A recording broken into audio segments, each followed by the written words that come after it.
Session, I will explain on MFRS138, that is intangible assets.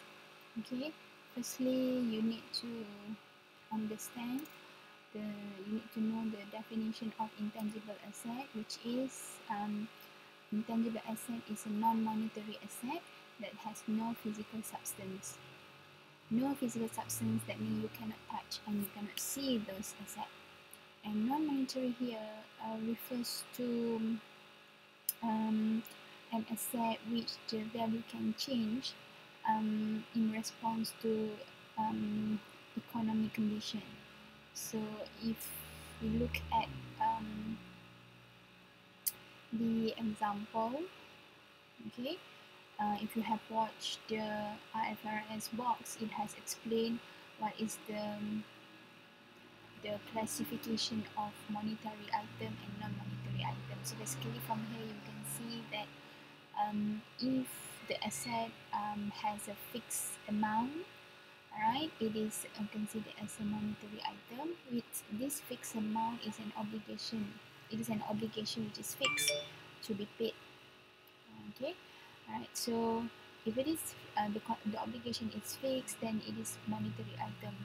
So simple example is a trade receivable and trade payable, where your customer need to pay to you at the fixed amount that they owe to you, and trade payable is the amount that we owe to our creditor. Whereas non-monetary refers to asset that the value change due to the economic conditions. So for example, property, plant and equipment, inventories, okay, and including IA, intangible asset, it is not listed here. So basically this PPE, intangible asset, they has a market value, alright, and this market value that makes it make the value change if the economy is not good. So probably there will be a drop in the value of the asset. So that considered as a non-monetary item, because the value is not fixed and may be influenced by the economic condition. Okay, so this is example. Alright, equity investment, it is a non-monetary. Investment in debt security, it is a monetary asset. Net investment, this is just for you to get the idea on the difference between monetary and non-monetary. So biological asset, later you will learn on this topic. Okay, it is also non-monetary because we value our biological asset using the fair value model. And then inventory, we also look at the net realizable value of the inventory and we compare with the cost, whichever is the lower. Alright, trade receivable is fixed because the customer need to pay a certain amount that they owe to us. Alright, and this include intangible asset, alright, which is referring as non-monetary. Okay, so these are example of intangible asset. We have computer software. It is a collection of computer program. It is inside your physical hardware computer, and they need to perform some tasks on the computer system. Patent and copyright is basically relates to the product or process development, where when you create a new product, in order to protect your product from being copied by the competitor, you need to patent and to apply for copyrights. Okay, so this is basically the right granted to an investor to disclose his invention, and copyright is an IP, intellectual property, which gives the creator of an original work exclusive right for a certain time period in relation to that work. Franchise and license, okay, for example, franchise here you have McD, KFC, which it operate in different area. Okay, license so that you'll be able to operate your business. Okay, so this is a method of practicing and using another person's philosophy of business. Okay, you get the idea from others, so you get permission to run the same, to sell the same product. Okay, within the allowed area and within the time period that is approved from your application. And also we have trademark. It is a symbol, word or words legally registered or established by use as representing a company or product. So this is example of intangible asset, which is non-monetary. Okay, other example we have motion picture films, customer list, mortgage servicing right, import quotas, customer or supply relationship, customer loyalty, market share, and marketing right. These are something that may give benefit to the business, but you can't see it.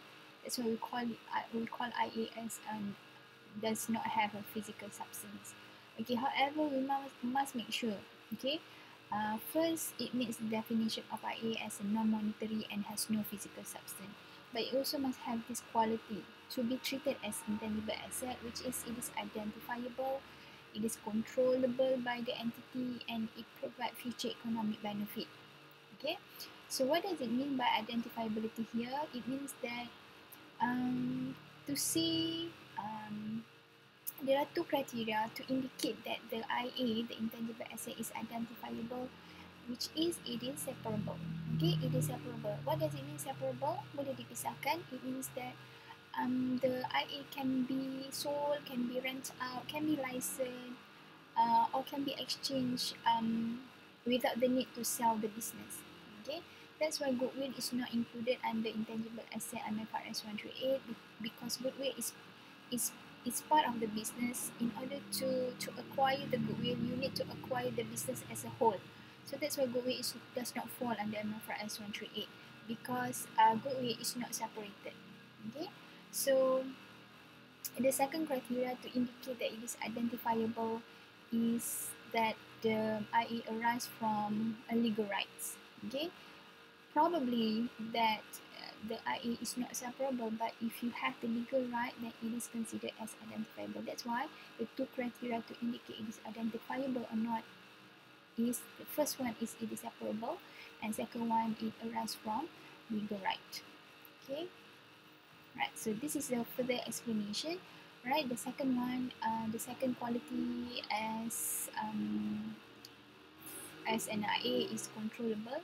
What does control mean? It means that the entity has the power to obtain future economic benefit, and also the entity may prevent other people, okay, to use the asset. So that indicates controllable. Right, and then the IA should also provide future economic benefit. Okay, and this benefit could be from the sale of the product, or maybe cost saving, or when you rent the asset. Okay, alright, next one is initial recognition. Basically, if you have learned property, plant and equipment, the recognition and the measurement is similar with IA. Alright, what are the conditions that says you can recognize it as an intangible asset? Okay, it must meet the definition of the IA.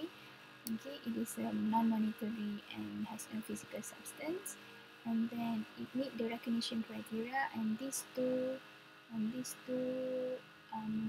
criteria, alright, is I think familiar to you.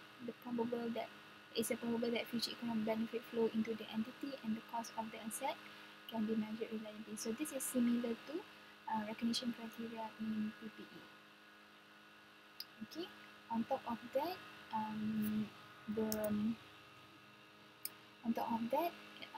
for IA, in order to recognize as intangible asset, it must be identifiable, controllable, and it provides future economic benefit, as I have explained earlier. Okay. Now, when is an intangible? Okay, I think this slide number 11. This will be continued in the next session. Thank you.